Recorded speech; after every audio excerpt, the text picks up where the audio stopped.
turabashuje bashuti bacu bantu badukurikirana ku murongo wacu Emidazo TV. Tugarutse muri bya biganiro byacu bisanzwe bisigasira umuco nyarwanda. Nk'uko twabyemeje twababwiye yuko tugomba gusigasira umuco wacu kugira ngo utazacika.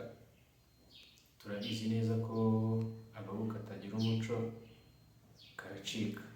Ibyo ni ibisanzwe, ni umugani nyarwanda turabizi.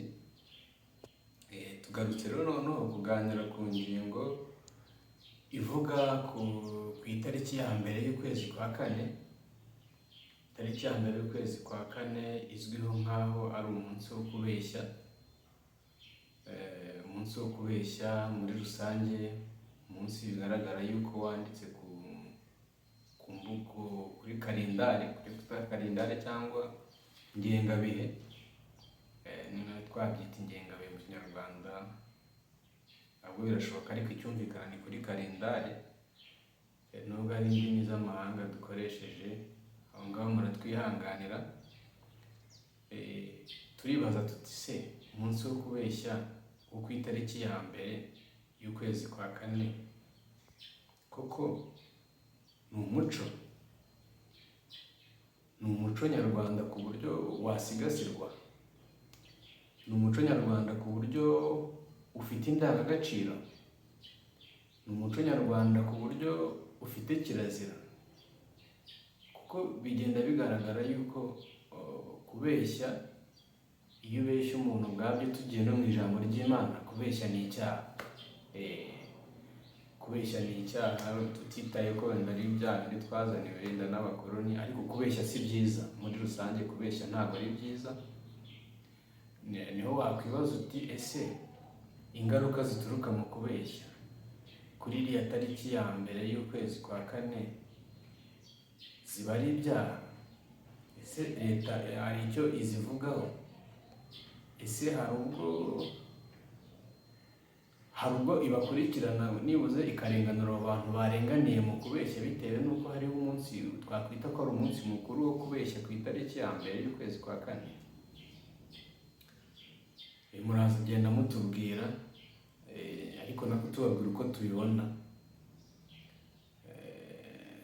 Twebwe nka Emidazo TV uko tubibona, umunsi rwose wo kubeshya wo ku itariki ya mbere y'ukwezi kwa kane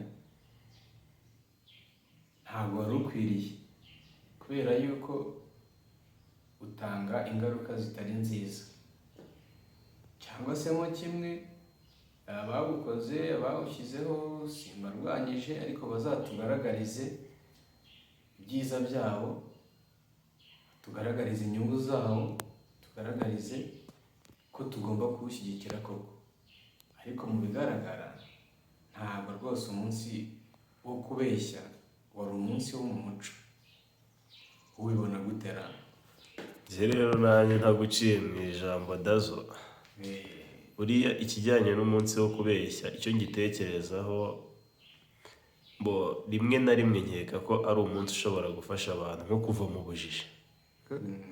Kuko nanone umuntu ashaka kukubeshya, yamara kukubeshya ikintu ugahita uhubukira gukora igikorwa runaka kitari gikwiriye cyangwa gishobora gushyira ubuzima bwawe mu kaga, nyuma y'uko wihutiye guhubuka kandi bakubeshya. Aho singuciye no mu ijambo, n'ubundi mu busobanuro bwabo, nubwo nacukumbuye neza nkitegereza, ubundi wari itariki ya mbere y'ukwa gatanu. None itariki ya mbere y'ukwa gatanu harya siyo bahinduyeho umuganura?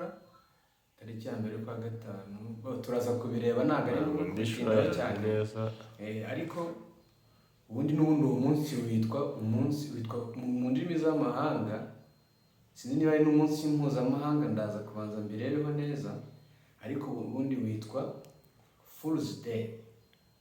Ni umunsi fool ubundi ni ikigoryi cyangwa ni umusazi cyangwa ni ikimara. Ni umunsi nyine w'ibigoryi. Mu busobanuro bwawo ni umunsi ngo wo gukora ubugoryi, no kureba ubugoryi, no kwirinda ubugoryi. Urumva rero ntaguciye mu ijambo, urumva muri urwo rwego rimwe na rimwe biba ngombwa ko umuntu ashobora kubeshywa cyangwa akabeshya undi. Gusa nanone wenda nkeka ko bibaye bikabije aribwo byaba bibi. Ikibazo kirimo ni inyito yabo. Ubuse nimba witwa umunsi w'ubugoryi ni akamaro. Rimwe na rimwe rero ubugoryi bwigisha abantu. Bwigisha abantu, ushobora kwigisha abantu kuko ikintu n'ubundi message irimo ni ukugira ngo bakore ubugoryi kugira ngo bunirindwe, kandi ntabwo wakwirinda ikintu nyine kitakozwe. Ariko ingaruka rero zirimo nicyo kibi, niko kabi wa mugani wa za mvugo z'iki gihe zaje z'urubyiruko.